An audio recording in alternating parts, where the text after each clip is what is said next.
Welcome to our weird world, where we gather around the bonfire each week to uncover the world's most chilling legends. Tonight, we take you deep into the Philippine jungle, where a single cry at night could lead you to something unspeakable. They say that not every child's cry should be answered. Some voices belong to something else, waiting, watching, and luring you closer.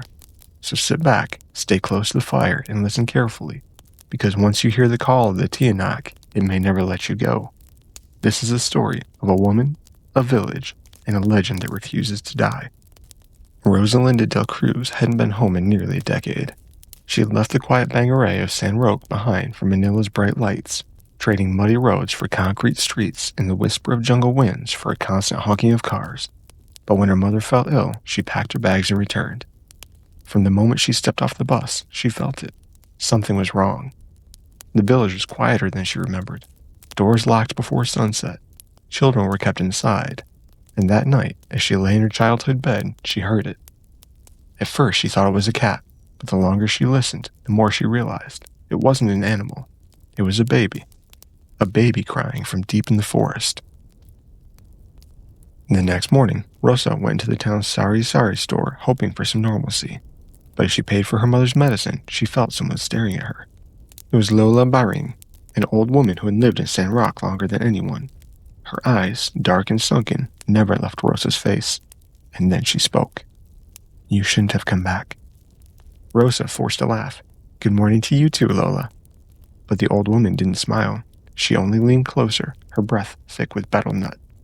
"You heard it, didn't you? The crying." Rosa swallowed. "It was just an animal." Lola shook her head slowly. "No, hija, it knows you are here, and it wants you to follow."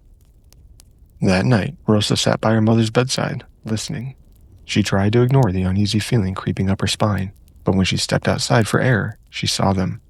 Tiny footprints, leading from the edge of the forest, straight to her door. Before she could move, she heard it again. A baby crying, louder now and desperate. But something was wrong. The sound wasn't coming from the forest anymore. It was coming from her roof. Rosa froze. The baby's cry changed. It warped, twisted into something unnatural. Then, something knocked, and a voice whispered, her childhood best friend's voice. "Rosa, tulungan mo ako." Rosa rushed back inside without even glancing toward the roof. But then she heard that voice, Naruto's voice, and memories flooded back. Her best friend, lost in the woods all those years ago, gone without a trace. Was it possible? Could he be alive? She slammed the door and shakily locked it. Then Lola Baring's words echoed in her mind. "You never saw its true face."